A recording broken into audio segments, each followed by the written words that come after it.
button called Go Live.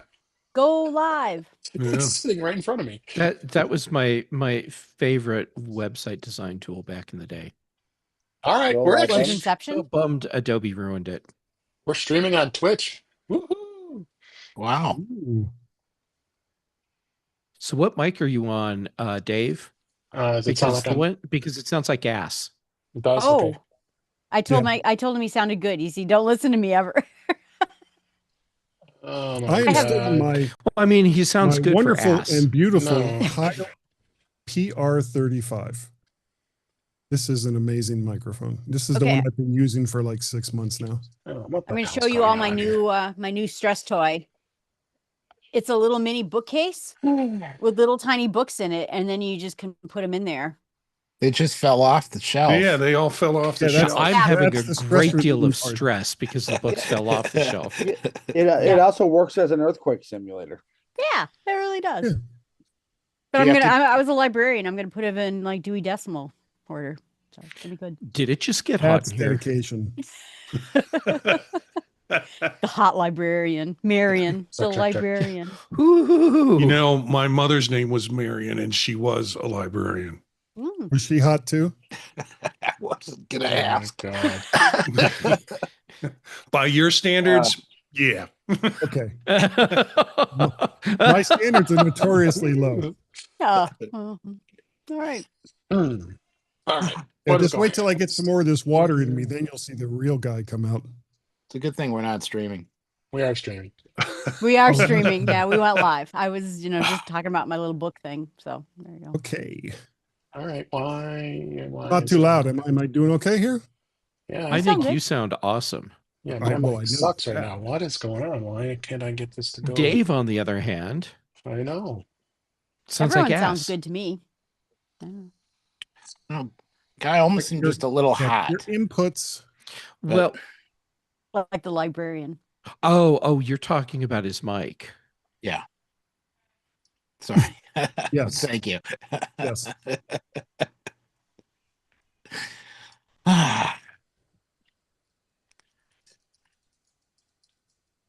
And God help me, I'm going to be flying Frontier to Boise from Denver. Oh my Ooh. God! Ooh. What did you do to have to deal with that as penance? Mm. It was the only way I could get there on the day I needed to go there. I'm taking JetBlue to Denver, Mm-hmm. Frontier to Boise, with, of course, a stop in Las Vegas because reasons. Right, because Frontier. Every single flight that Frontier flies goes to Vegas first. Yes. Even the flights that leave Vegas go to Vegas first. Mm. I'm Very getting a good. little rumble when Guy. Yeah. Rumble, am I too loud, or it looks like I'm a little hot? Hold on. Yeah. Yeah. Check. Check. 1, 2. Is that better? Just a tiny bit still. I still sound like ass. gas. You sound Doubly way so. better, Dave. Okay. Okay. I just added the sound levels to to, and it's Echo. You've got a doppelganger, Dave. doing it. doing it. Okay. Okay. Let me turn this off. Hey, both Yeah, so sound Dave, good. both of you sounded good. Yeah. Alright. Ah, first. Yeah. Is that still doing it? No. No. All right. Oh, that's beautiful. So it sounded really good. I'm impressed. Yeah. I wonder if Joe, what do you think? Dave. check, I think check, it's check, great. check. Is it too? Is it peaking it all too much? Check. You check. are the loudest Oh, you mean over microphone show. at the I thought- moment. Okay, never mind. I'm turning it down. Check. 1, 2. Check 1, 2. Check. All right. Chickadee check. That was what I did wrong last week because it did sound like ass when I went back to to edit it. Oh. Ah. All right. Thank you, Yeah, it's guys. one of those. It's only the third time I've used Ecamm Live here. I'm learning. And this is all Ecamm. Yes, sir. Through I Zoom. like the layout that I'm seeing here, Oh, thanks. except I'm backwards. You I are? guess probably it's backwards. No, Ben isn't. I'm not backwards. Did Snotty beam you down? All right. Oh no, maybe I'm not. Never mind. All right. I just had to see the Let's layout of the room. let's mess with Dave's head. Oh yeah, that's what I need right now, right? Yeah. Hey, look, I'm upside down. What the hell, Dave? No, guy, I get it. It's a depth perception thing, right? Is that the level okay? Check. Yeah, it's great. All right, good. Oh, I see Eric has a snow picture up. Nice. All right. Let me bring Well, it- you talked about the snow blower and getting it ready. Right. You know, Put the snow up. Nice. Oh, the weather outside is frightful. First, But Eric is so delightful. Aw. And there's I really should have no put place Jupiter to up. go. Everybody have Get his case, get his case, get his case. everybody got a link to the show notes? I don't see everybody in there. Mhm. I'm in there. I was in there. What happened? Right. Huh. All right, as long as you see it. All right, let me bring my notes. Let's get going here. We're gonna go a little long since there's a lot to talk about. Not too long, but a little long. Here I Longer am. than we normally do. wait, seriously?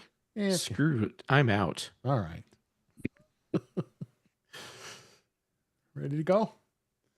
Here we go. And I'm so used to not recording stuff. I better get to Zoom here. Let me record in Zoom just in case. Recording in progress. And then Ecamm's recording the audio too. I figured that out. Guys, okay? Hear me? Mm-hmm. Yep. Yeah, you sound great. Okay, good. What? Here we go. In 5, 4, 3, 2. Welcome to episode 386 of In Touch with iOS, the show that talks about iPhone, iPad, Apple Watch, Apple TV, Vision Pro, Mac, and related technologies. And I am your host, Dave Ginsburg. And we've got a full panel this week. Welcome back to Guy Searle. He's back on the show. How you doing, Guy? Jazz hands. I'm doing fine, Dave. Thank you. Great. So happy you're here. Also Me here too. is Jill McKinley. How you doing, Jill? I'm doing great. Thursdays are always rough, but it's always good to be here. It's always great to have you. Also here is Ben Rathick. How you doing, Ben? I am doing fantastic. Good to hear. Good to hear. I'm glad you're here. Marty Gensius, so glad you're here. How you doing, Marty? You crawl the whole week on your knees to Thursday, and then this is the prize. You get to be with a great group of folks and go through all the cool Apple stuff. And Guy. So I'm happy in the moment. And Guy. I'm glad you're here too. Also here is Jeff Cameron. How you doing, Jeff? I'm doing great. And now I realized why I got the phone call on Monday that said, "Hey, Jeff, you have to crawl on your knees all week." It makes sense now. I'm not going there. Great to have you, Jeff. And last but certainly not least, Eric Bolden. I'm so glad you're here. How you doing, Eric? Oh, great. I'm so glad to be here and not everywhere else I've been this week. This has been good. Or rather, today just feels like a week. It's nice. It kind of helps. But I don't Good know. end to the day. I don't know. We might have something to talk about this week. It's possible. Oh yeah, the Apple event that happened this past week, awe-dropping event. We'll be talking about that a little bit, and we'll just hit the normal stuff with In Touch with Vision Pro, the beta, and Mac, and all the other great stuff. But let's just go ahead, get started. First, we're going to go with is In Touch with the Vision Pro. Not too much to talk about because they didn't announce anything during the event. So, but they did drop beta, the release candidate beta that has some exciting things that I think Marty can tell us about. What was added to it? What did you find that you'd been only talking about since beta 1? They did not mention spatial once during the whole event. They did not, with reference to the phones or anything. So it was really kind of Vision Pro got ghosted by Apple on that day. The two cool things that came out with the release candidate is Jupiter, which I think Eric has in his background. And it's the first interactive environment. So you can change the day, you can do all sorts of settings so you have a different experience. And it's frighteningly clear. I mean, the other ones are foggy and ghosty or, misty. This one is frighteningly clear and completely wraps you in the environment. Mhm. The other thing that came out was the the curved panoramic virtual Mac. So you can take your Mac screen and now it's this beautiful, long, stretched out panoramic, which curves on the side for you. So those two things came with the release candidate this week. Great. So, but otherwise, it's just pretty much the same experience. And we can talk about, we can save it for next week since I guess we got quite a bit to talk about with the event. Yeah. Last thing you can add, Erica, if there's anything you wanted to add with what you've got your experience this week. I mean, the Jupiter background and anything else. Yeah, Jupiter's the big one. It seemed like there were a couple little fine-tuned touches here and there, for settings and stuff. Yeah, it was just nice and smooth. Okay. Did they improve the avatar settings at all? Persona, you mean? Yeah. They did that in an earlier beta version of this. Right. But for everybody not running the beta, yeah, it's a huge change. Yeah. Okay. As in spatial, no one can hear you preen. Guy, that you whole- want to that have whole to go wait in question- the car again. Yeah. That whole question was just a setup for that bad joke, right? Yeah, Okay. it was, yes. Guy, you're my hero. Yeah. Yes, indeed. So before we move on, I just make sure shout out to everybody in the chat room at youtube.com/intouchwithios. We're also streaming for the very first time on Twitch, and we're also on Facebook, and we're also on LinkedIn. So I'm glad to have everybody joining us out here tonight. We're getting a little used to things using Ecamm Live and trying to mix it up here a little bit. But the Weather Bucket, good to see you. Glad you're here. And I see you Buzz, Blossom, and Squeak. How you That's doing? me. That That's you? me. So I switched to the other one. Okay. Oh, you got both of them going on here. I thought it was two different got people. 4 of 'em. Okay. So Jill and Ben, of course, are in too, but you could be joining us live. So I would love to have you. So let's go ahead and move on to what's going on in beta this week. Well, the release candidates were released the day of the announcement. I'm just going to start with this stuff first before we get into the meat of the presentation. So Apple did seed iOS 26, iPadOS 26 release candidates, and they've already announced. So it's going to be released. We're recording on Thursday on this week on September 11th, and it will be released to the public on Monday, September 15th. So you've got a lot of great stuff, and we've talked about a lot of it so far. But we'll be hitting iOS really closely. That's what we kind of are here is iOS. But like I said, we got a lot to talk about. So watchOS 26, tvOS 26 is also out in that. So it's definitely you're going to have to get ready for that. You also can get ready for liquid glass because everybody's going to be ready to go. So that's why I said September 15th is where we're going to be going here when it comes to releasing iOS. All the iOS, as Eric says, and we'll be there very soon. So that is that, as well as they also did roll out some betas for folks who can't upgrade, which would be iOS 18.7, macOS 15.7, as well as macOS 14.8. And then also Xcode's got its release candidate as well. So we're all in the release candidate mode here. So that means next week is going to be all the new software for all the new devices here. So same thing with Mac. They did seed Mac OS Tahoe release candidate, and again, Mac OS is going to be out on the 15th as well. And that sometimes hasn't happened. If I remember correctly, last year they held it back for a couple of extra weeks before it was released after all the other ones. So there are definitely some great things in here. We got all the stuff that was released for Tahoe, and all the links are here on the show notes. What's going to be in the release notes. So we won't get too much into that. So yes, let's go ahead and get started with the event itself. So really, what would you probably say that stood out here? We've had the new iPhones, iPhone 17, the iPhone 17, iPhone 17 Pro, and then the biggest one of the announcements was the iPhone Air. We'll hit all three of those first here. So it was definitely some great things that were announced. And as we had the AirPods Pro 3 came out as well.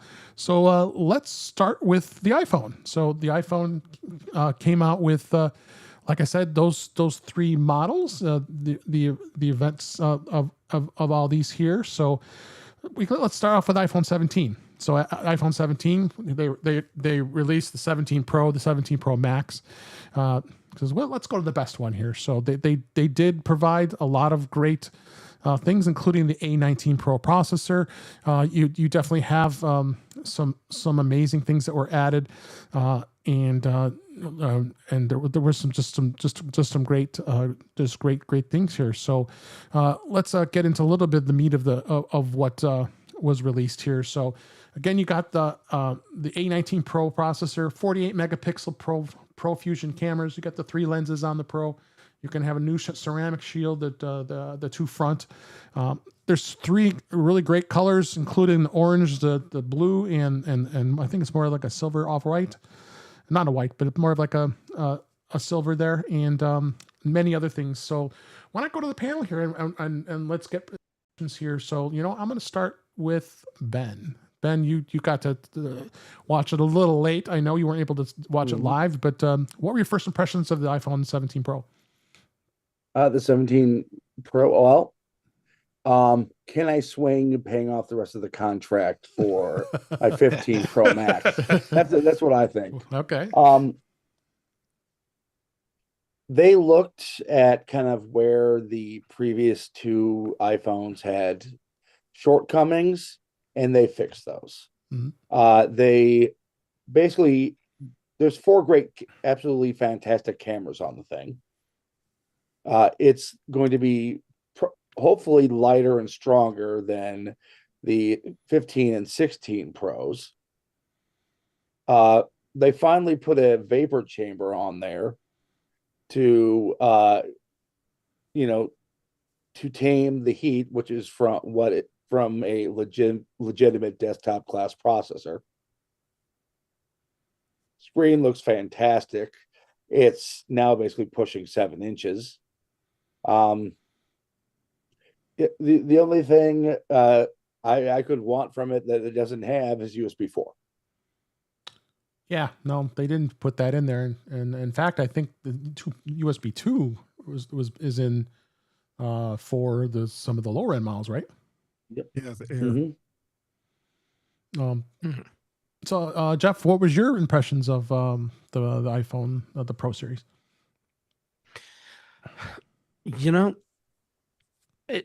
It seemed like the natural progression.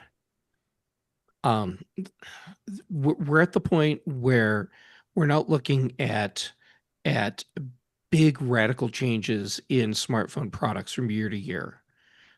So what we got was in line with what I expected.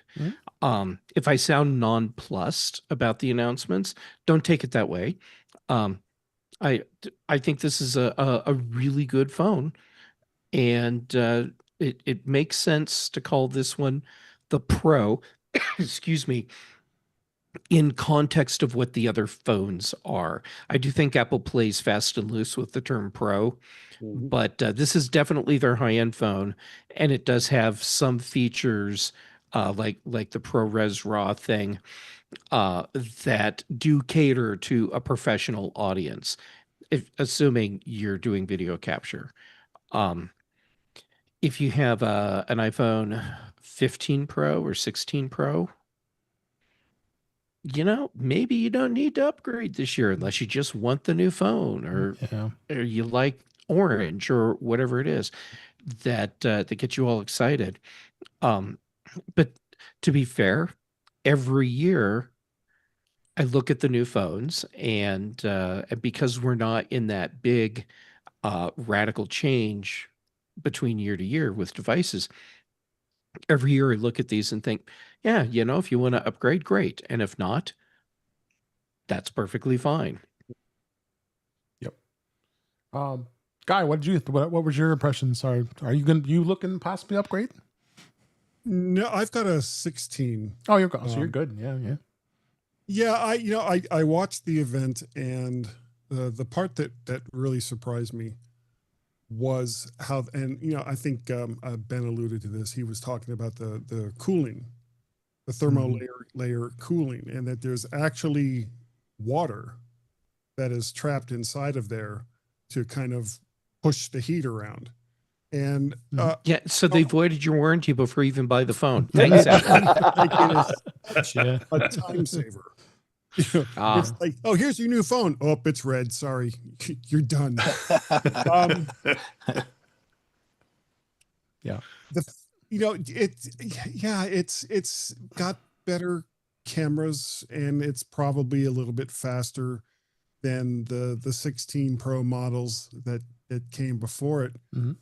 But I gotta side. I gotta side with Jeff. If you have a 15 or a 16, and honestly, even if you have a 14, if you're happy with the performance of those phones, and you're not a professional photographer, and you're not out in some desert landscape watching modified cars blow up or something for a living, then yeah, you're probably fine with the phone that you have. It's diminishing returns, really, at this point. And I'm not really sure what the next big thing in phones is going to be. It's not folding. It's not. No.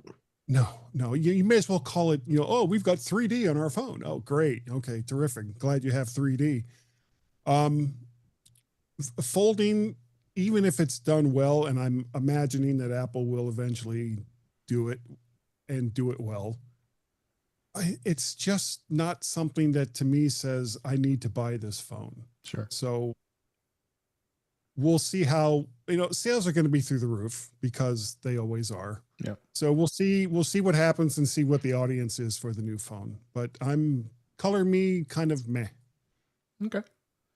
So, we haven't talked about the regular 17 yet, have we? No, we'll hit that in just a minute here. Okay. So, Marty, you did an interesting decision what you were going to do this year with your upgrades, but what was your impressions of the 17 Pro and Pro Max? Well, first of all, it's not orange; it's pumpkin spice. Because I want to dissuade people from buying pumpkin spice, and that's what it looks like to me. I don't know how much the camera push is going to impact me. I did like the idea of the technology that was the internal cooling system. That was I didn't know there was a problem that we needed a solution to, but it's a remarkable solution, and it's going to be a standout, I think, for Apple in terms of design.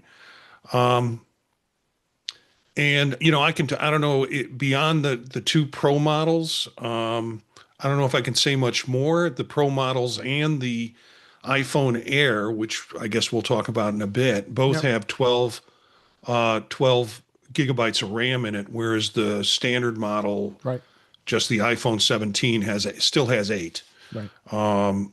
So yeah, there are some differences in there, and I like the fact that we now have a C1X chip or modem.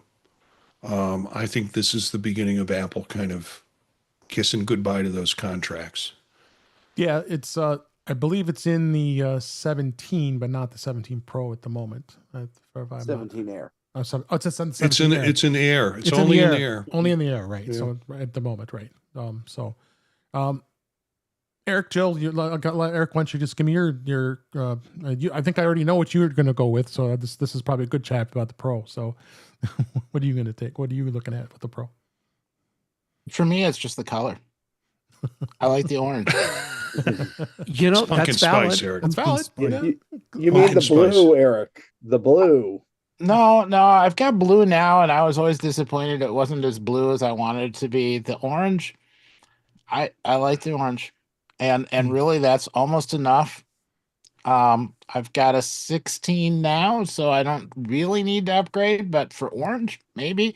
Because especially once I put a case on it and I can't see it, So I get but a I clear if you case. put yeah. if you put one of those iPhone purse straps on it that they're Oh coming yeah. out with, I actually Right. kind of like then that. you could probably work as a you could cross children. You work as a crossing guard. Yeah. Yeah. Yeah. No, so for me, it's more seriously, um, oddly enough, being able to get a phone with more storage on it kind of appeals to me. 2 Um, terabytes. You need 2 terabytes? I put a lot of stuff on my phone, and I get, You got I 2 terabytes of storage. Yeah. well, and I hit the limits of it where I don't have enough room and I have to manually pull stuff off. So for me, and because I carry data on my phone between devices and use it to move stuff between devices, that appeals to me.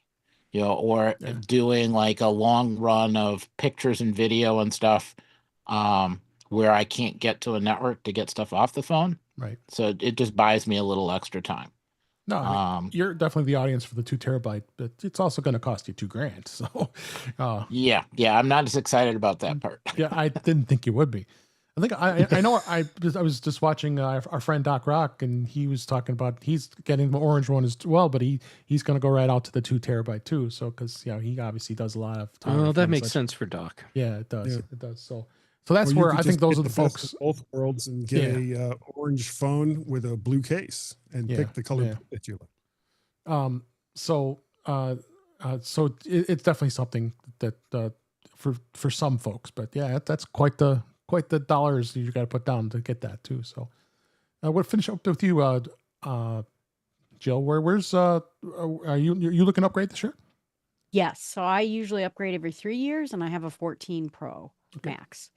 And I am going to go to a Pro regular sized one. Okay. And, I have to say, I was looking at it and I thought, maybe Eric's right. Maybe I do need orange. So I don't know. We'll see what color I get, but I definitely am upgrading, and I'm definitely going to get the Pro. It's the camera for me. The 8X telephoto is huge. I love having a better camera on it. It's and then I'll tell you, the 14s, the batteries are dead. My battery's dead, so Yeah. I guess I would have to go get a new battery, and I could keep it, but I would just as soon get the better camera because that's what appeals to me all the time. So there you go. Okay.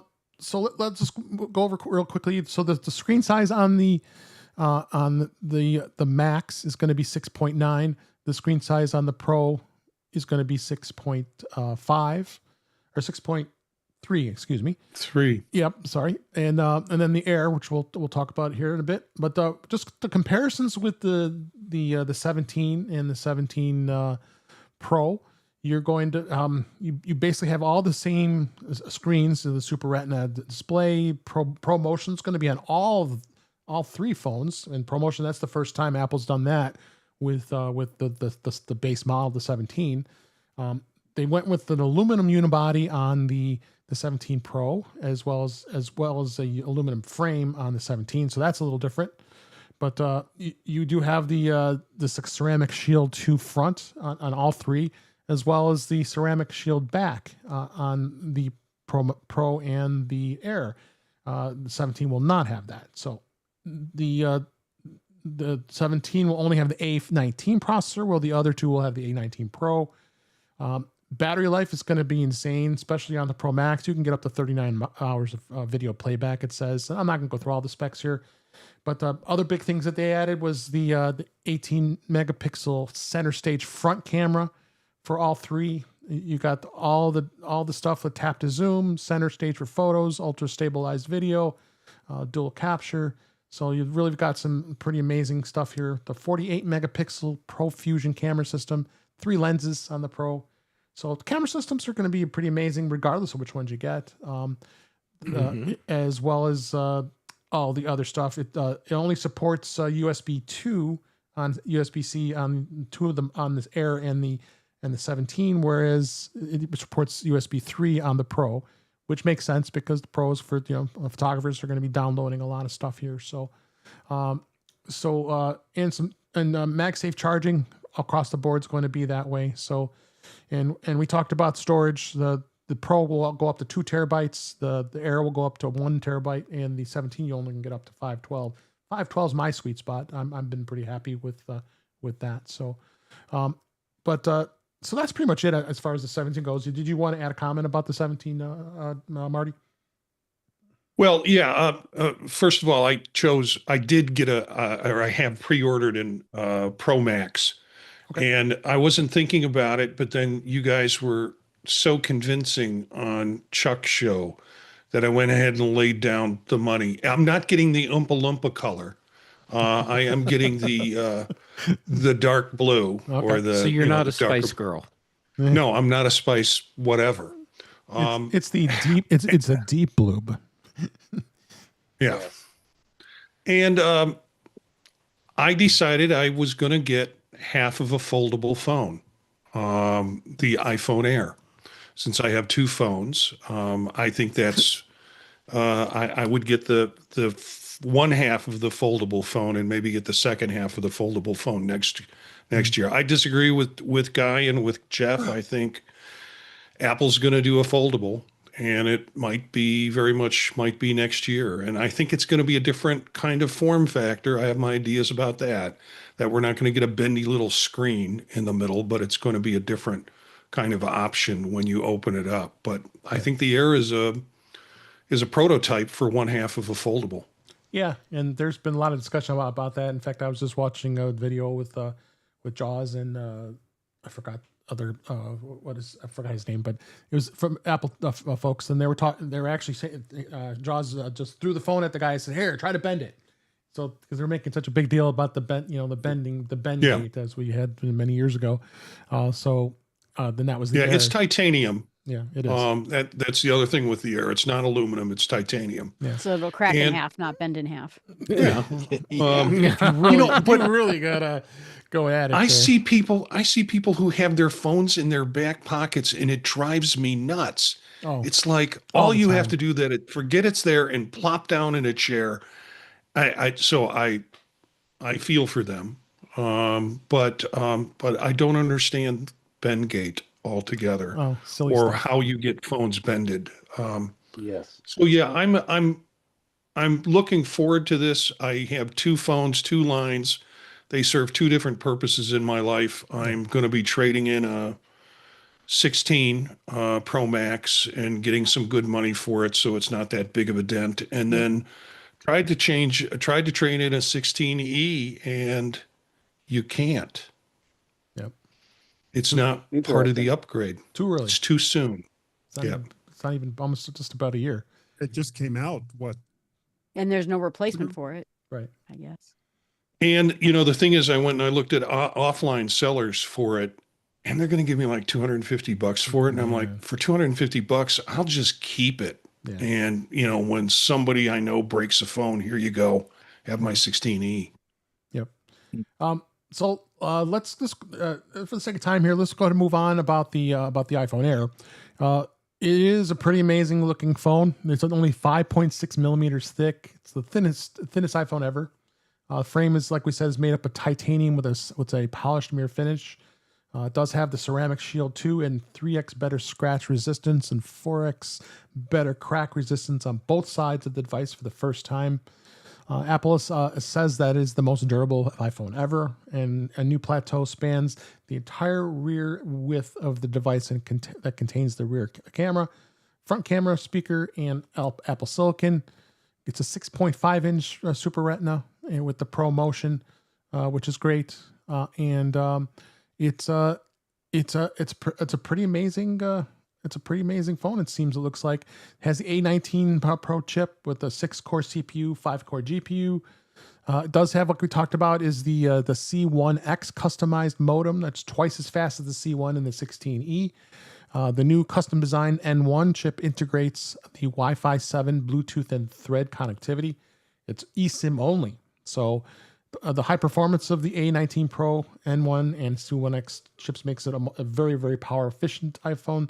As everybody was concerned about battery life because it's going to be a much smaller phone, but that shouldn't be much of a difference. And they do say that this took the place of the Plus models that they've had for many years. So those Plus models are gone, and then it just sits above the 17, but below the 17 Pro. And 4 colors. It's space black, color cloud white, light gold, and sky blue. Price starts at $999, and it's a pretty amazing phone. I like to hear panel's thoughts of what were their impressions. This time I'll start with Jill. What was your impressions of the 17, the iPhone Air? That first throw us off. It's not being called 17. So Yeah.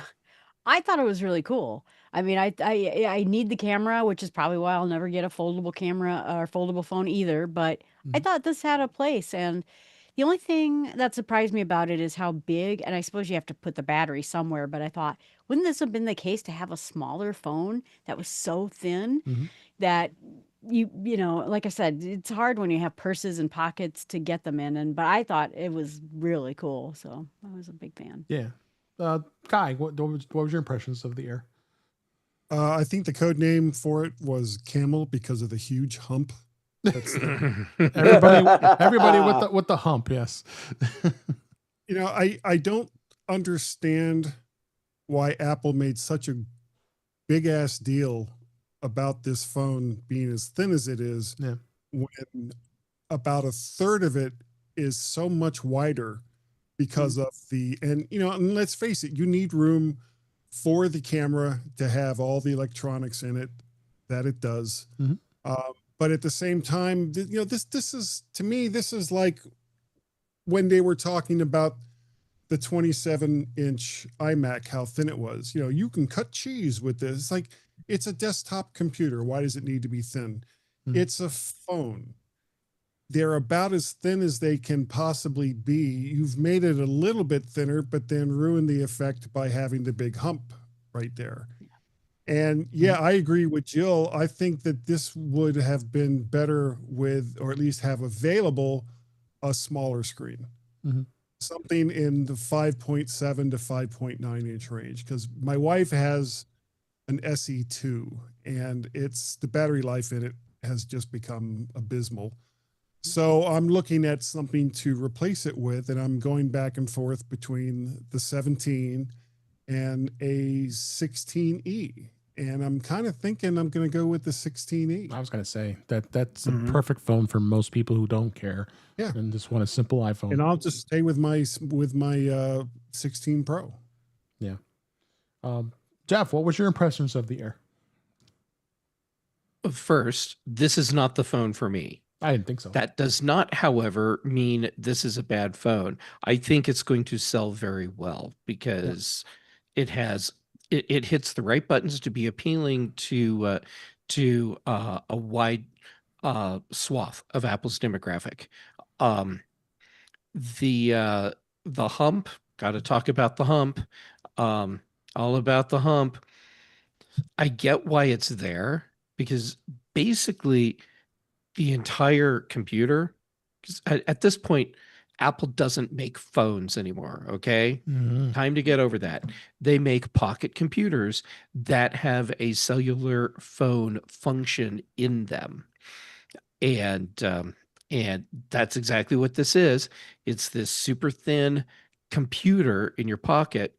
But where does the computer go? Because most of the body is actually a battery. It's all in the hump. Yeah. Or cooling. Yeah. So there's no cooling on it. It's not like the other Pro models. They don't have the gas cooling or whatever it is. Right. Vapor chamber.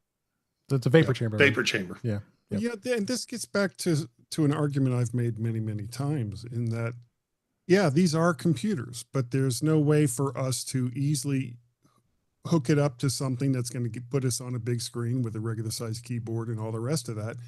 And, do this with the iPad OS on it, and it just goes back and forth between iOS and iPad OS, depending on how you have it connected. Right. And then you've got a 2-in-1 device, a real 2-in-1 device. Well, maybe that's the next innovation Apple has coming. Maybe that plays into what everyone is thinking is the foldable iPhone. Maybe it is this hybrid device. I mean, Guy, what you're describing, I think would be fantastic. You have Yeah. this one pocket-sized device that that understands context.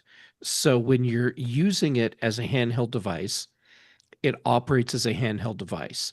You get where you need to go, where you set it in its little dock or whatever, and now it becomes a desktop computer. Yeah. And operates like a desktop computer. Does it need to be a tablet as well? I don't know. But a device that can operate in context like that, um, that would be really compelling. And it would be a big business seller as well. I always Yeah. dreamed of that. One computer, and I just move it everywhere. And Yeah, because Yeah. then it doesn't matter if you're Yeah. working at home. It doesn't matter if you're in office A or suddenly for reasons you have to go to office B or office C. It doesn't matter. You just go up to a cubicle someplace, plug your phone in, and some network connections would have to be different depending on how your company is set up. But honestly, how long does it take for all of Microsoft services to catch up when you move from one computer to another? So Not long. if Apple can do that, well, it depends where you work, because I've seen it take a long time. hospitals, it takes a long time. If Apple can break that stereotype that portable devices are portable and desktop is desktop, then I think they've kind of that's the straw that breaks the camel's back as far as business sales goes. So your desktop becomes a dumb terminal for whatever you're carrying in your pocket. Yep, that's right. Yeah, and it's because most of your stuff is going to be on your company's network anyway. So when you connect the phone up, the whatever is on the phone itself, your pictures and music and all the rest of that is irrelevant, because you're getting all of your information from wherever your information in the company is being kept. Right. Pretty much the desktop computers that we use now in most offices are the equivalent of dumb terminals. Yeah. I want to say something for the hump. Yeah, sure. So go with me here. You got your pocket, right? Your whole phone doesn't fit in your pocket. But if you put the skinny part of it in, the hump can stick out and sort of catch on the edge of your pocket, and it's not a problem. I was kind of thinking about it in daily use, that you just kind of cram it in your pocket, and if that's just hanging out just that part, that's okay. And maybe use the other Unless part. you walk into a Hump. restroom, it just I always take my phone and put the lenses in my pocket because people they feel like you're recording them surreptitiously. So Oh, I never thought of that. Boy. Well, I have to say, I really like the iPhone Air Okay. so much that I actually was considering getting that over the Pro Max, even though there are features that I really want on the Pro Max. I like the lightness. The hump I thought was just a feature so that it doesn't slip out of your hand and drop, because it'll catch on the edge, so you can just prop it on your finger. iPhone now with Apple Gription. Yeah. Well, and half the time, once you slap a case on it, that kind of evens it all out, so it doesn't really matter. I do like that it goes all the way across, so the phone doesn't rock. There's nothing that annoyed me more than having one corner high and then having it just tipping back and forth. So, Eric, what was the feature that you wanted on the Max that you couldn't get on the Air? Spatial photos. Oh yeah, okay, spatial. gotcha. Yeah, spatial videos. So oddly enough, it was going to the website and you can go and click on the let me see the model of the phone in person in the Vision Pro, and then I could bring it up and I could hold it and rotate it around and see the light bouncing on. The iPhone Air really looked nice.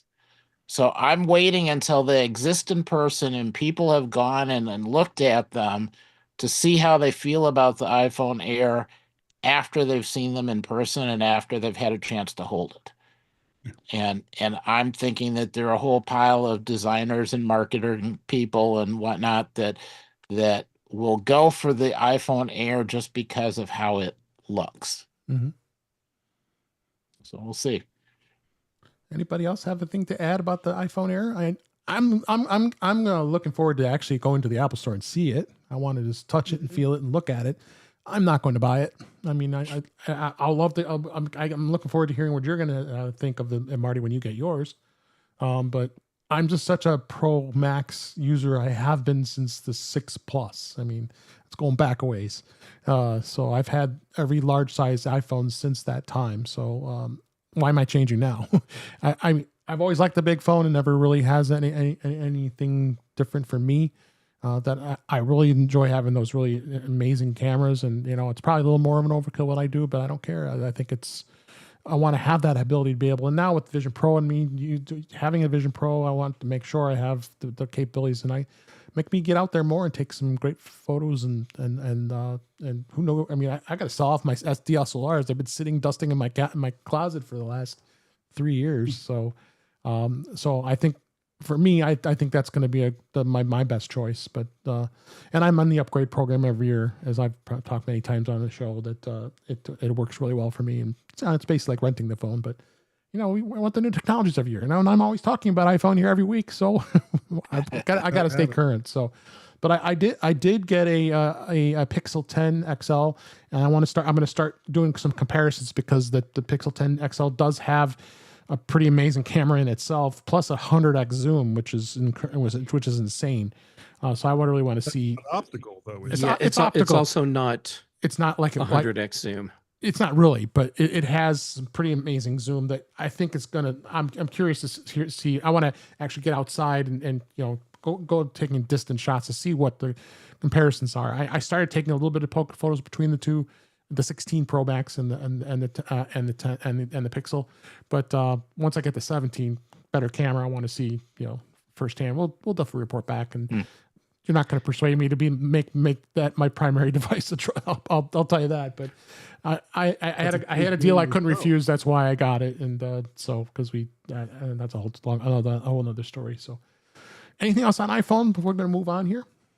It's Yes. just weird how. Yeah. Okay, go ahead, Jeff. The bigger screens on the older phones are now smaller than the regular screens, and practically smaller than the old iPhone minis. Yeah, go ahead, Jeff, and then let us know. Are you going to upgrade too? Oh, okay. So, first, I think the iPhone Air will actually turn out to be a really good seller. It will. And but here's my hypothesis. I think iPhone Air is going to fill the same spot in Apple's product roadmaps as the iPod Nano did. A popular product that's actually a test bed for future devices. Oh, that's 100%. Yeah. So the whole idea that you're buying half of a foldable phone, I think that's spot on. Apple is testing a lot of technologies in here that are designed very intentionally for future devices, and probably this other iPhone device that has some sort of foldable or origami or whatever thing going on. Mm-hmm. Yeah. And Nano. So, and just quick to answer your other question, Dave. Yeah. I'm definitely looking at upgrading, and I'm comparing the different specs across phones, so I make an informed decision. Sure. iPhone Air is not for me because of the limited camera functionality. Mm-hmm. Most likely, what I will end up with is a 256 iPhone Pro.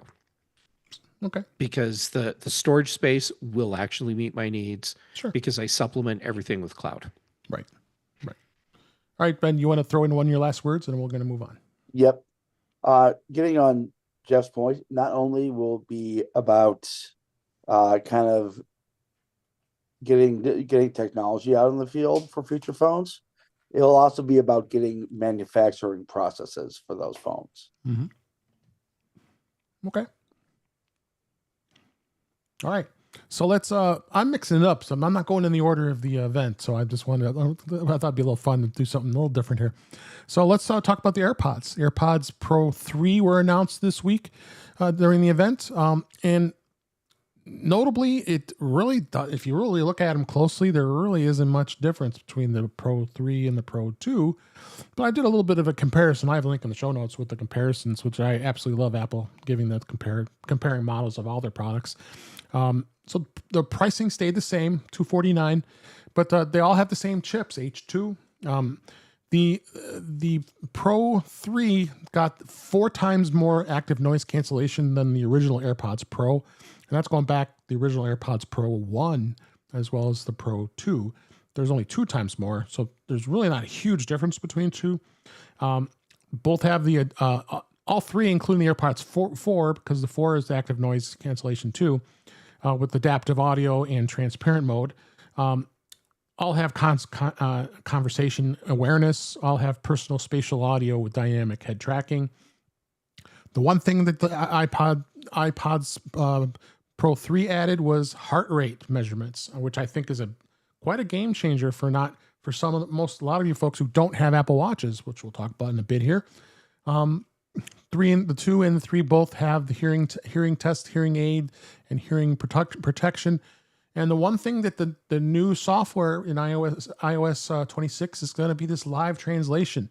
And I'd like to touch on that a little bit as far as way cool. It's so cool, and they demonstrated it during the event.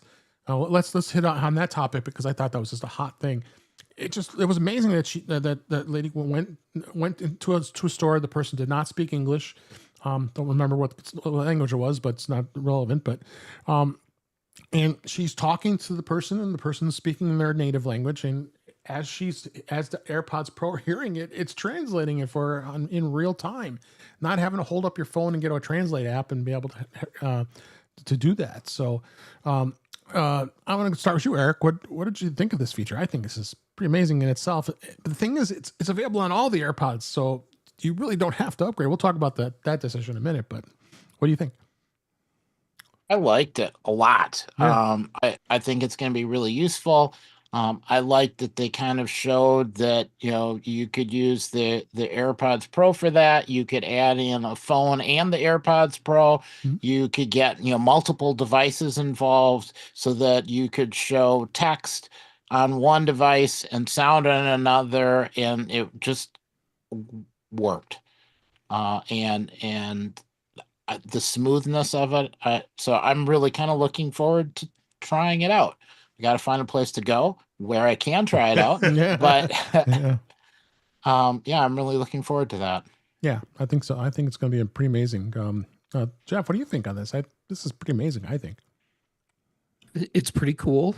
And I like that Apple is expanding their translation options for their mobile devices. And this is handy. I was disappointed that we didn't get a Star Trek Universal Translator comment. I'm not surprised, however, that we did not get a Babelfish Hitchhiker's Guide to the Galaxy reference, because we all know that the Babelfish, because everyone could understand each other, led to massive galactic wars, and Apple doesn't want to go there. Unless you're feeling compelled to upgrade, or you have AirPods that are older, the batteries just aren't working well anymore.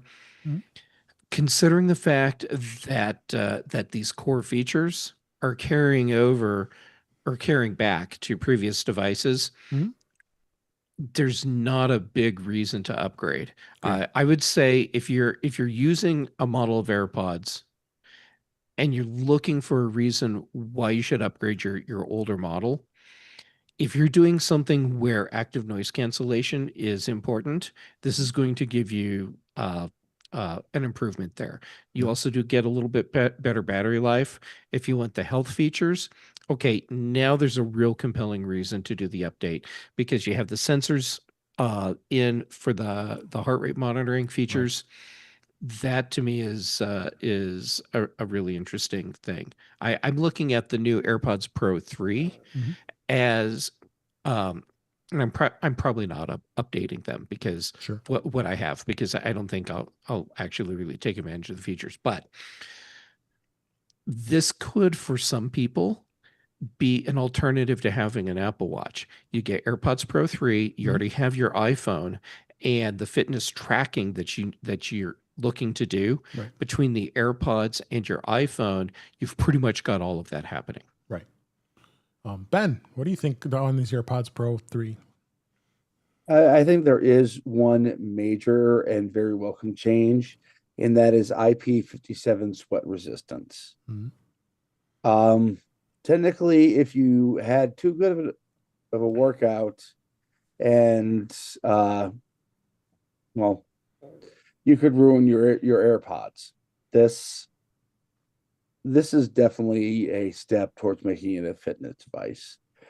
It's not as fitness focused as Beats two pro sets of earbuds, but it's a definite step forward. And I mean, you almost had to do this one combined with that heart rate sensor. Mm-hmm. Marty, are you looking to get the new AirPods Pro? I am so happy that I have chronic illnesses because Apple is finding ways to spend my money. Um, Other than yeah, I'm getting the upgrade for a couple of reasons. I just took a trip on a plane with my AirPods Pro 2, Mhm. and it's there, but it's not completely there in terms of noise cancellation. Mhm. That's a To be valid reason to completely update. to be there, either I have to bring the AirPod Maxes with me and wear the cans on my ears. Right. So I'm looking forward to the improved noise cancellation. The heart rate monitor gives me another biometric, although I get that through and can get that through other things like my watch. And I'm just the extended hours with noise cancellation, the U2 chip, MagSafe charging case, those kinds of things, and the just the heart rate sensor and how that all fits in for me. Okay. So I'm doing the upgrade. I was listening to someone else today, and they said, they're going to stop producing the twos. Right. So if and why would you? They're the same price as the threes. Yeah. So if you're in the market for a new one, you wind up getting the threes anyways. But if you want to get the twos cheaper, you're gonna have to look to aftermarket sellers and Yeah. refurbished versions and things Amazon's like been that. selling them for $169. So Yeah. And then Guy, right? You have AirPods Pro, I think. Then yeah, I've got the AirPod Pro 2s, and I agree with Marty. The noise cancellation just really isn't there, especially on a plane. I also have had issues with longevity as far as battery life goes. So, the fact that these go up to 10 hours, I it think. was 10 hours. It was, yeah. All right, and the AirPod Pro 2s, I think, was like 6 hours. Right. So, especially if you're on a really, really long plane ride, you can go with, one in one ear for 10 hours and then swap them around, have 10 hours with the other one, and you can get almost anywhere in the world with that.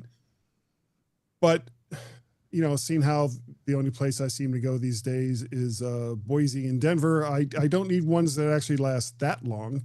But I am looking forward to having some better ear pods that have better noise reduction and longer battery life. So I will be getting AirPod 3s. Okay. Guy, with the noise cancellation thing, when you said you agree with me in terms of it's just not quite there. I mean, I make the choice. It's like, do I want completely total isolation? In that case, I'm bringing my Pro Maxes, and that's a whole different, another thing I've got to pack. Versus, is this good enough for me to listen to a movie with, or watch a movie and get through it? So I'm looking forward to the improved Yeah, Yep. it Okay, really noise depends cancellation. on the plane and where you're sitting on the plane for how loud it Sure. can get sometimes. Sure. Yeah. And But go ahead. if they can double the efficiency of the noise cancellation over the twos, I think that that will probably be good enough for most people, as long as they're not like sitting right on top of the engine. Okay. And then Jill, well, your thoughts on this on the AirPods Pro 2, 3? Well, the language thing was amazing, and I was so excited about that. And the two people sitting at the table and both Yeah. having AirPods in, I'm like, this is amazing. That was Yeah. But amazing. That was yeah, amazing.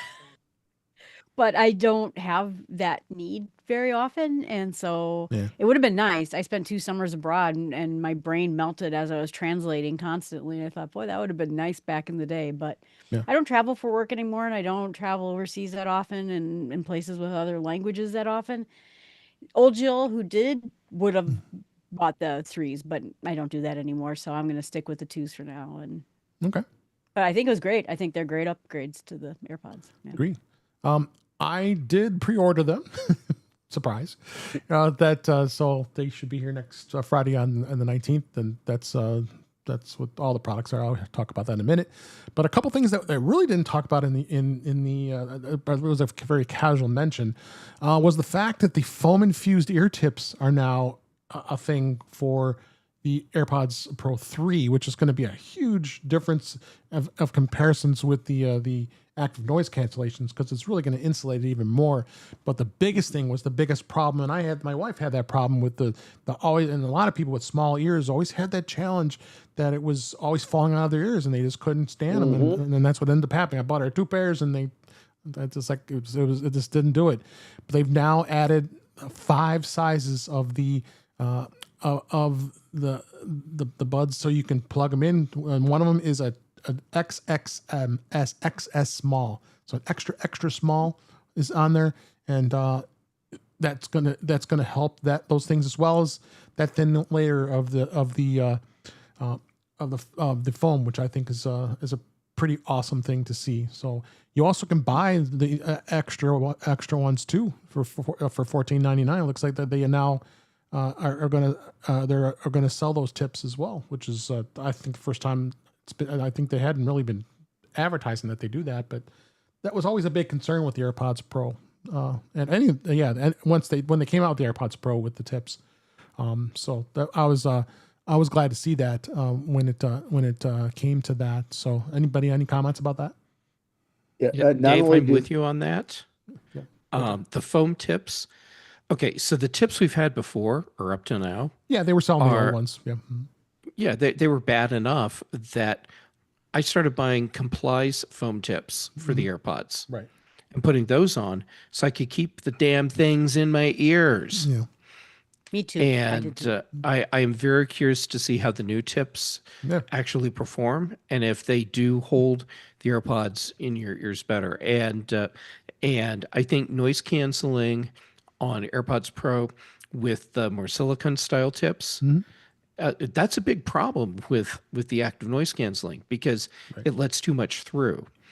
I've had really good luck with noise canceling because I'm using the Comply tips. Yep. Anybody else on that? I'd like to. Go ahead. Yeah, well, I just want to add one thing on the translation. They show a demonstration of it occurring kind of unidirectionally, but this is going to cost me a plane flight to Turkey. I can see it right now.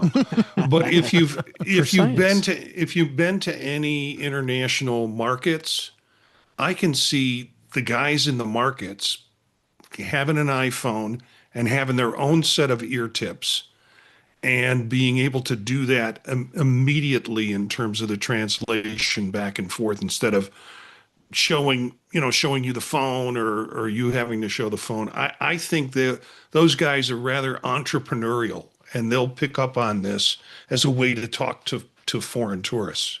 Yep. Agreed. And then the other thing I wanted to mention, and this was news that broke today, I think it was discovered. They're going to ship the AirPods Pro 3 that will not include a USB-C charging cable in the box. That's the first time I've ever known Apple to do that.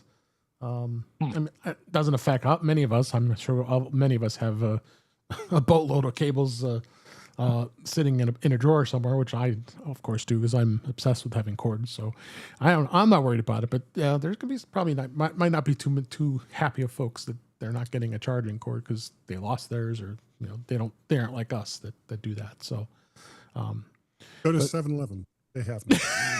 yeah, don't do that. Oh my God, those cables are horrible. They're garbage.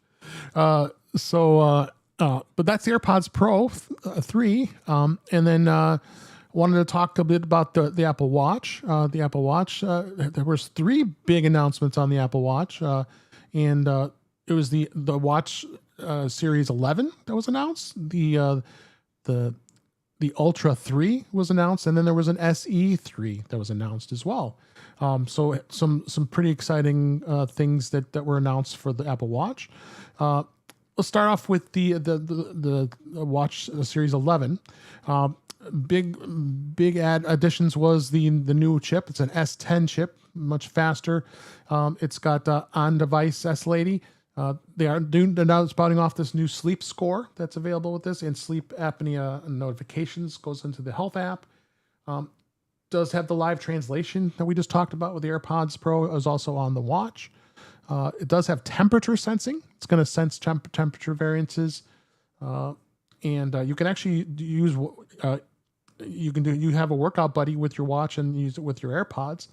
Does vital signs and checking that. So if it's got some pretty amazing things here when it comes to this. Comparative wise, this is you've got those 3 models. It's going to come in about let's see, 4, 5, 7 different colors as in the Series 11, and you get of course the choices between the GPS and cellular with the 11 and the SE model, as well as on the Ultra, it will automatically come with GPS and cellular. So a lot of it's pretty standard. It does have now the hypertension notifications. That's the new thing that's out with the watch, and I think that's one of the features that stood out with this. And I wanted to hear what you guys were thoughts were with this. This is blood pressure monitoring, and Marty, is this something that are you interested about this? Oh yeah, I'm upgrading to the 11. Mm-hmm. I have both an 11, or I have both a 10 and an Ultra 1. Okay. And somebody on this show convinced me to stick with the Ultra 1 because it had the blood oxygen. Right. But I never really put it on. It also has the cellular in it. So I do put it on sometimes when I'm concerned about where I'm going and maybe the need for cellular on top of my phone. But I'm generally always carrying my phone with me anyways. But so I'm about ready maybe to drop off that ultra cliff. And if I did, people would be able to find me. Yeah, that's lucky. But I'm going to hold on to the 1 for a little bit longer. And I'm going to upgrade from a 10 to an 11, primarily because of the hypertension monitoring. Well, hey, Marty, I can save you some money. I was going to tell you, I have the article in here. Go ahead. Yeah, go ahead, Dave. You do it. There are the watches that are still going to be compatible and have the hypertension notifications is the Ultra 2, the Series 10, and the Series 9. So I have the Series 9, which I'm not going to trade in. I did pre-order the Apple Watch as well, so I'm doing a trifecta this time around with the phone, the watch, and the AirPods Pro. All I need you to do is convince me why I need an Ultra 3, and no, you don't. You will spend all of my money. I convinced myself I didn't want the Ultra 3 too, and I was tempted. I was like, I'm not putting that kind of money. Marty, here's why you would want the Ultra 3. Thanks, Jeff. I could count on you. I've got your back.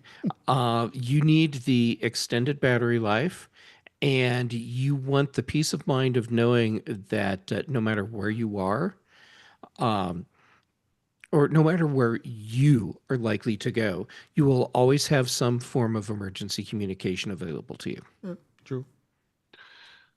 Yeah. I generally go from here to the office and back. Yeah. Yeah.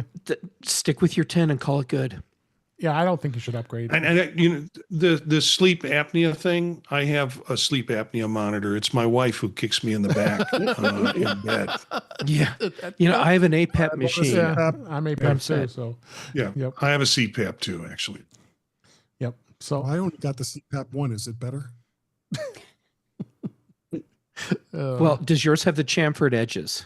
No, Oh that's my what I God. missed. What about the bezels? The bezels. Yeah, yeah. Yeah. You're gonna have to buy a new one, guy. You know, the new Oh, wait, color. The new color is worth it. Is it pumpkin spice? Why, Well, yes, it Oompa-loompa. is. well, Because in the middle of the night, that orange color that really lets you sleep better. It's very tranquil. the If it would just keep my wife. It would. If I it think would keep my Dave's wife from trying to get his show snoring, back. no, Too go late. ahead, go for it. No, I was just going to tell you, Marty, that the 11 does give you some benefits. It's going to have longer battery life. It's going to be a full 24 hours. It's got the more durable Ion X class. And if you got the cellular version, it's now going to be 5G, which that to me is not anything of relevance. I don't get the cellular versions. I always have my iPhone with me. So I will get the cellular version on this one. Just yeah. you Out know, of because spite. I'm going to probably say goodbye to my my Ultra One at some point. Hey, Dave, the extended battery life on this, to me, on the 11, to me is actually not a feature, because it doesn't matter if it's 16, 18, 24 hours that a watch gets. If you have to charge it every day, it's still a watch you have to charge every day. When I will get excited about longer battery life on an Apple Watch is when you can charge it up and it runs for 3 days. As it stands right now, if I'm going to go camping, like hike into the backcountry for a weekend, my Apple Watch will not go with me. Yeah. Because it's not going to make it through to the second day. So why even bother taking it? Right. The one thing it did add though is the faster charging, because it didn't have the charging does take a little longer on the older models, so they did improve that too. Yeah, there is that. Yeah. Go ahead, Ben. And you know, there's always those USB rocks. I was going to say, if only they made a larger watch with a 48-hour battery on it. No, you know, if only they made a larger watch with a let's see, 12, 24, 36, 48. Yep. If it was 48 hours. No, wait, that's still only 2 days. Make it 3 days. 2 days. 96 hours. That's just an overnight hike. It's not a weekend camping trip. It needs to be minimum of 3 days. I get from the time I wake up on day 1 until I go to sleep on day 2 on both my 7 and my 10. Okay. I've never been able to go without charging an Apple Watch every single day. Yep. I blame me, of course. Of course. Well, you can get. My wife is using my old 5, so I'm actually thinking about getting her an 11. Okay. I'm hoping that the 11 with the sleep apnea will finally convince her that yes, she does snore. Yeah. Make sure it's turned on. You know, Jeff, you should just when you go out in the woods take a watch puck with you and one of those little, you know, charging batteries that you can get, which also act as a great fire starter. Yes, get one from Samsung. Yeah, that's right. Tesla. A Tesla. Yeah, but Or Tesla. You can take the watch charging puck and just plug it in your phone and charge it that way. Yeah. Who needs a phone in the woods? That's, you know, between all of you, I think you've solved all of my backcountry problems. Let's go to the Ultra, the Ultra 3 real quick. The Ultra 3 does have 42 hours of battery life, so it's close on the 48 hours, but it's not 3 days. But it does have but not 2 full days. Yeah, it's still under 2 full days. Yeah, 42 hours is still quite a bit. But one thing it does have is satellite communications. So now you have get the SOS and be able to have satellite communications with it, which is a first on an Apple Watch. I had predicted that they were going to do something like that, and they did do it with the Ultra, which was good to hear. That's 5G, so that's a good thing. The display is very large, which is nice too. It does have a brighter off-angle display. They've added that feature, so that kind of helps with, especially people riding bikes or out there when it's off on a side, because sometimes you can't see it. So so that's that one. And then real quick, I'll touch on the SE. So it's the Apple Watch SE 3. It does have it doesn't have as much of the health items that the other watches do. It does have the ECG, which was new for the SE. They didn't have that before. And then it has the regular rhythm notifications, as well as the hypertension notifications is in the SE as well. You get 24 hours of battery life for there as well, and the live translation works. And it does have a new space gray aluminum finish, and it does have smart stack hints, and it's a pretty nice phone for the price, because it starts around $249 versus the base price on the 11 is $399. Very good Apple Watch announcements. I thought. Anybody have any thoughts on the SE? It's a Not decent the- watch. Go ahead. Well, I was gonna say, not on the SE, but the Ultra. I am tempted. I mean, Are I you? have to say I'm tempted. I have the Ultra One. My brother and I both bought them when they were on deep discount. I go Nice. up into the North Woods. Well, that is your nickname, so. Right. It is my nickname. I go up there. There's no internet. If I fall off a mountain, which I'm very apt to do, I'd like to have that. And the whole part about the camping in the day. So I go camping all day long. I go hiking. I can sleep in my tent and still have my watch work. And then when I'm getting up and making breakfast and getting ready for the day, I put my watch on the charger, or when I get back from hiking the second day, put it on and I charge it up, and then it's good for the other half of my camping trip. Plus, it has a flashlight in it, so I don't even need to carry a flashlight with me because it's always there. But I use it with hiking maps, and I can look at it, so I also get lost in the woods quite frequently. So I'm tempted by the 3, and I'm thinking about the Ultra 3. And if I did buy a second device, it would be that. But anyway, but not the SE sounds great. I have a friend who has an SE and loves it. Yeah, absolutely. So a couple other things before we kind of wrap up here, because we're getting there. There's a lot to talk about this week. One thing I wanted to talk about real quick is this was interesting, though. What wasn't announced during the all dropping event, we were all speculating. There was a lot of rumor speculation. The AirTag 2 didn't happen, so I wonder if that's going to happen maybe at a later event. So of course we didn't.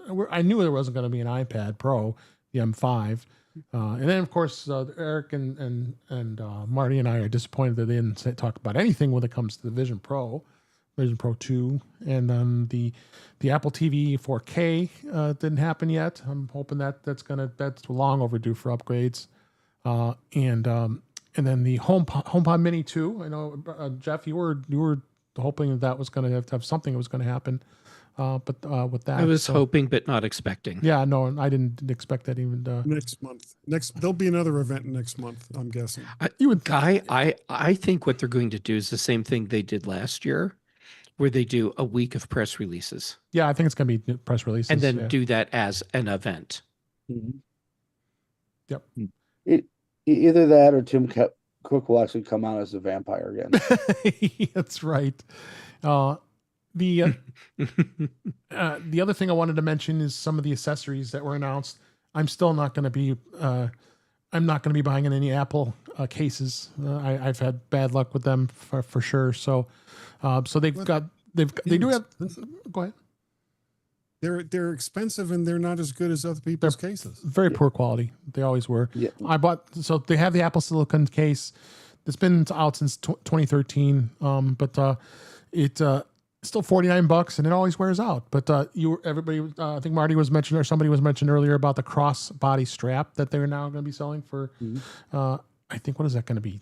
$59 or something. $59. Yeah. The iPhone bandolier. Yeah, I can go buy one on Amazon for like probably $3 for $10 or something. I think just get some twine. I think I bought cases with that for the price for a quarter of the price of what that is. So, but yeah. No, I'm glad. It's good to see Apple did get that going. So that's not too bad. But they did, and of course the dreaded tech woven case. I'm going to completely avoid that one. And the bumper case that's for the iPhone Air, that they got that, and then it comes in different colors, and there's the Apple Clear case. Again, I've bought those before, and they've been very poor quality here. There is an iPhone Air MagSafe battery that will only work with the iPhone Air, but it is MagSafe. I thought they announced that's actually not true. No, but Yeah, so it's it's too long. confirmed. It is just It is the placement of the magnet of the in it. lovely hump. Yep. Lovely. The 40-watt dynamic power adapter, now they're selling that for $39, and there's a new MagSafe charger that does G 2.2 certified. It's 25 watts, but I didn't put this in the link here, but I heard that it's going to charge the 17 Pro and Pro Max a little faster than that, maybe up to 30 watts with that particular MagSafe charger. And then of course there is the fine woven wallet and the AirTag fine woven keyring that Apple has come out with. So, and then I know there's some cases for Beats. I know Ben, you're a big fan of all the Beats products. Yes. So they have a Beats case for this for the 17 Pro, 17 Pro Max. Those should be interesting to see. Yeah, I especially like the fact that the lanyard actually has kind of a notch in it where you can use it as a stand. Yep. So can't wait for someone to knock that off so I can buy one. Yeah. So those were some interesting things too.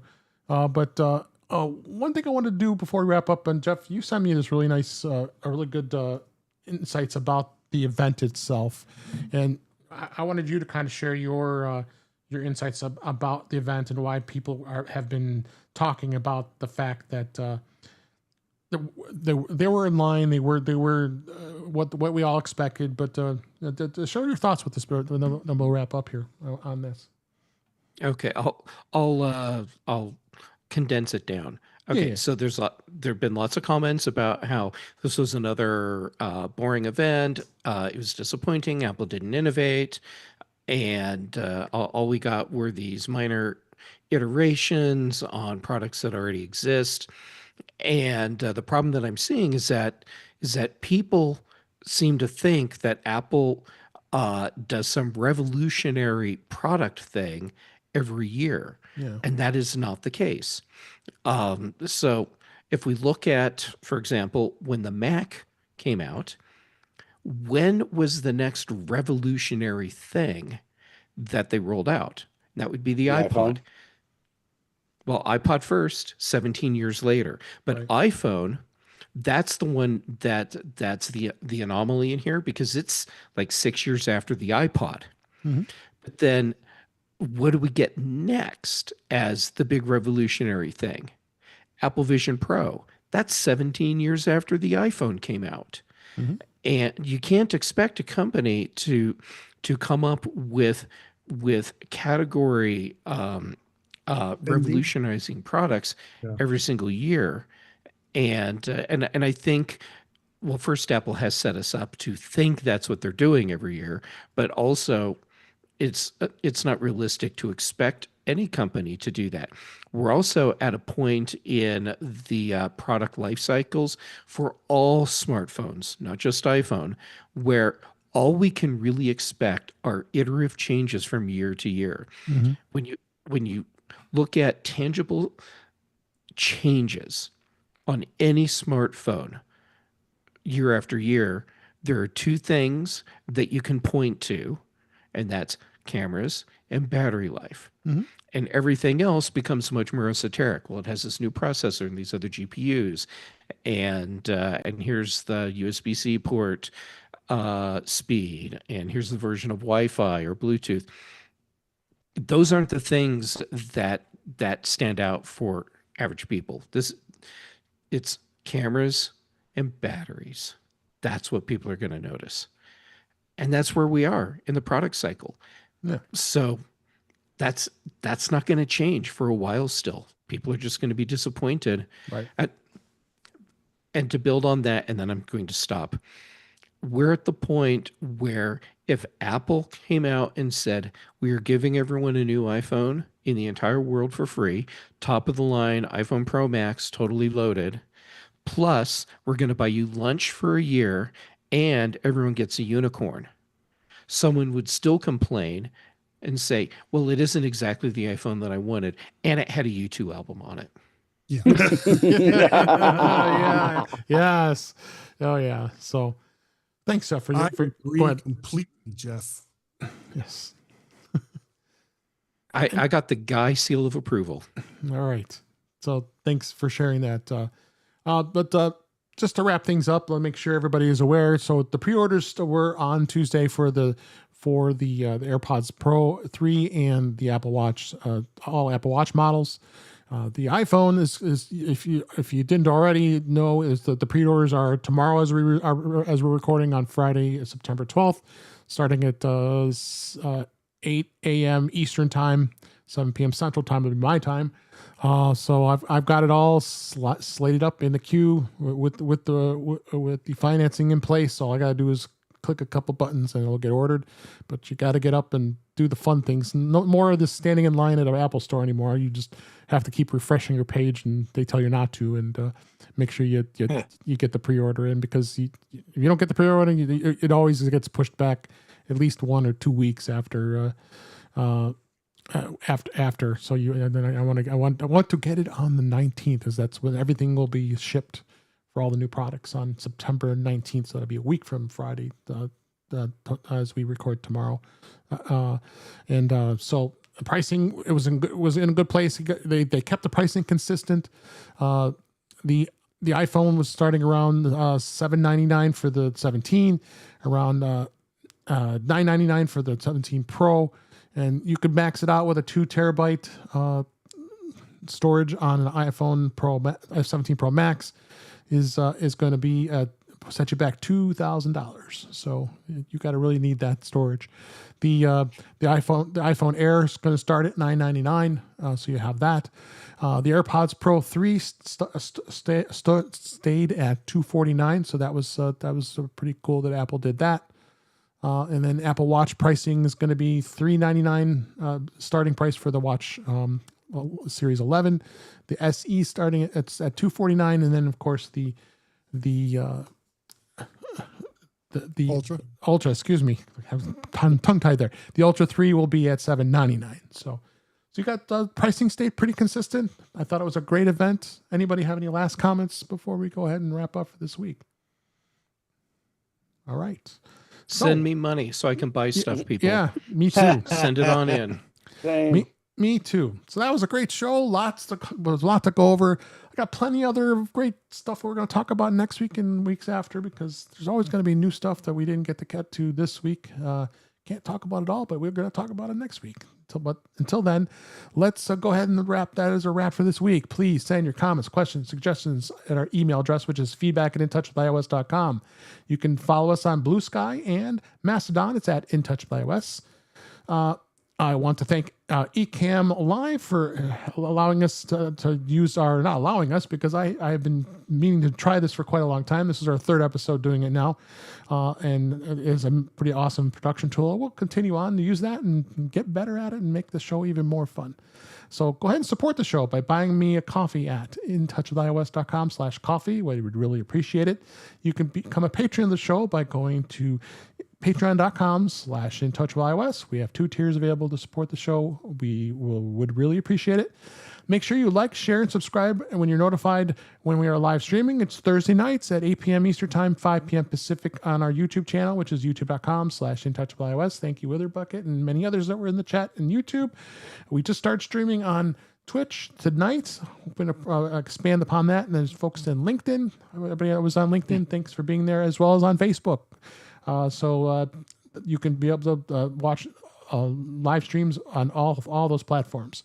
On YouTube, you can actually go and watch the live stream after the fact, as well as you can listen to past shows. You can also go to into the In Touch with iOS magazine on Flipboard, where many of the topics we discussed are flipped into that magazine. The link is in our show notes. You can subscribe to the show in your favorite podcatchers, including Pocket Cast, Overcast, Apple Podcasts, many others. But better yet, just go to our website, intouchwithios.com, where all the links to all the ways to listen to us are there. I am Dave Ginsburg, and you can find me on Blue Sky and Mastodon. It's at DaveG65. And I'm going to mix it up a little bit here. Jeff Gammett, why don't you tell us where people can find you? Well, how about on social medias as Jay Gammett? Most of my stuff right now is going on Mastodon, Blue Sky, and PixelFed. Then for shows, Chuck Joyner's Mac Voices Live on Tuesdays. And Dave, thank you for letting me join in here on In Touch with iOS on Thursdays. And then on the British Tech Network, The Big Show and The Mac Show, Brian Chaffin and I do The Context Machine, and we had our discussion about this event yesterday, so that show's already out. Yeah. Then Patrice Brendamore and I do Retro Rewatch. Great. Thanks, Jeff. Dave. You rock. Yes, you do as well. Thanks for being here. Jill McKinley, where can people find you? Thanks for being here. Cool. Thanks for having me. You can find me on X, and I am on YouTube, where I am doing all my podcasts on YouTube and on podcast. And the two big ones are Start with Small Steps and Buzz Blossom and Squeak, which is a look at nature. Okay, great. Thanks for being here. Guy Cyril, thanks for being here. It's always a pleasure having you on the show. Tell us where we can find you and how your podcast is going, because it has changed. It has changed. We've been calling ourselves the G-Men for a really, really long time, but now we are actually, if you just type in the G-Men in your favorite podcatcher of choice, chances are Gaz and I will turn up there. Pretty much, if you didn't like us before, you'll doubly not like us now. So check out the G-Men over there. It's basically the tech show for people that really don't like tech shows. So that's where you want to go for that. There's also the Guys Daily Drive, which is pretty much the archive from like 5 years when I would record in my car on my way to work. A very silly concept, but it's about 15 minutes of me just blathering on about pretty much anything. I'm still doing the slow rollout of Tales from the AI verse. There's just one episode there right now, but I've got at least 5 or 6 other stories that are ready to go. I just have to spend the time with all the various AI generations and things for voice and sound and music and all that other happy stuff. I'm really enjoying that because it's given me a chance to write as well. And of course, eventually I'm going to get back Tuesday nights with Chuck Joyner on Mac Voices. It's been kind of tough lately because I've been taking a lot of trips and they haven't been fun. And that's a problem. Yeah. And then, of course, Dave is gracious enough to let me blather on here on In Touch with iOS on Thursday nights. Thank you, Dave. Thank you, Guy. You're always welcome. We appreciate it. Eric Bolden, thank you for being here. It's always a pleasure having you on the show and your insights on Vision Pro. And where can people find you? Oh, it's a lot of fun. I can be found on Mastodon at EABOLDEN at MAS.TO. On Mondays, on Vision Profiles, covering Vision OS, and Tuesdays on Mac Voices, covering Mac OS, and of course Thursdays here on In Touch with iOS. So covering all my OS bases throughout the week. Yes, indeed. Thanks so much, Eric. Ben Rathick, thank you for being here. It's always a pleasure. I'm so glad you got your schedule changed to be with us. And where can people find you? Well, you can find me at rathigtech.com. I'm doing a little bit of a host switch and rebuild on that site. So it's a little bit under construction right now. You can find my social media at Ben Rathig. You can find me also on such shows as Mac Voices Live, Chuck Joyner, as well as the Big and Mac shows occasionally on the British Tech Network. Tomorrow it is a result of Keynote Poker, so you can see how terribly we did. Oh, it's going to be gloriously ridiculous. And I get to sit back and just you can see what I did predict, but just as a afterthought since I couldn't. Yeah, I was about to say not being able to see might have helped you, Dave. It helped me, yes, it did. Thanks, Ben, for being here. Last but certainly not least, Marty Gencius, thank you for being here and all your Vision Pro insights and everything insights on Apple. Where can people find you? Well, first off, I know Guy is worried that people are not liking him more day by day. And I want to let you know, Guy, day by day, I like you less. So Yeah. you can find me at Gencius, Jencius, and on all the socials, on Blue Sky, on Mastodon, .social, and I've returned to X. I don't know. No, how could you?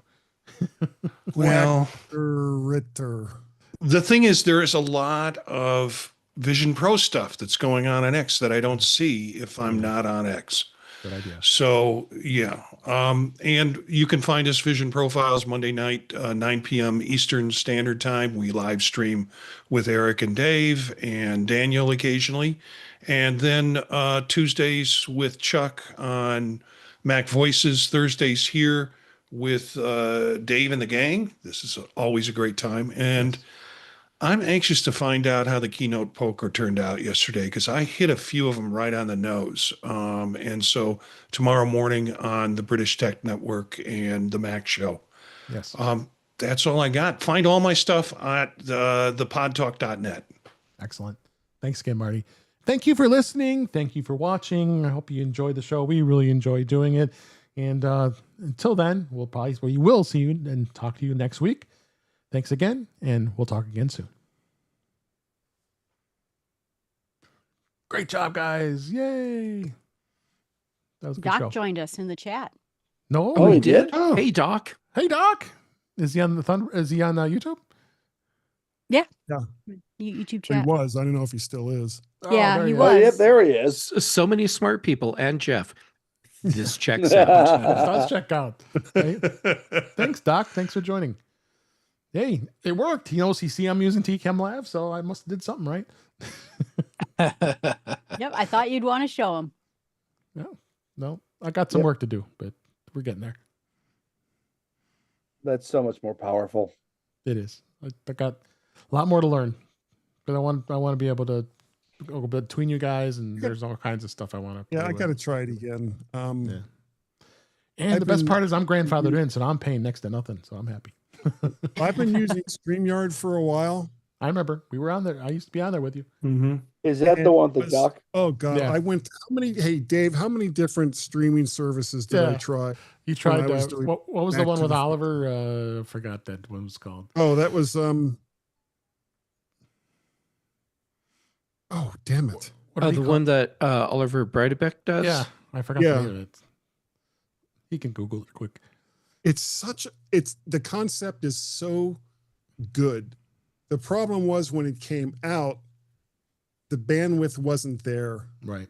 to do all of the stuff that program could do. Right. And it may be better now, but I just remember trying to use it. We had like really horrible lag, and the control surfaces were not great.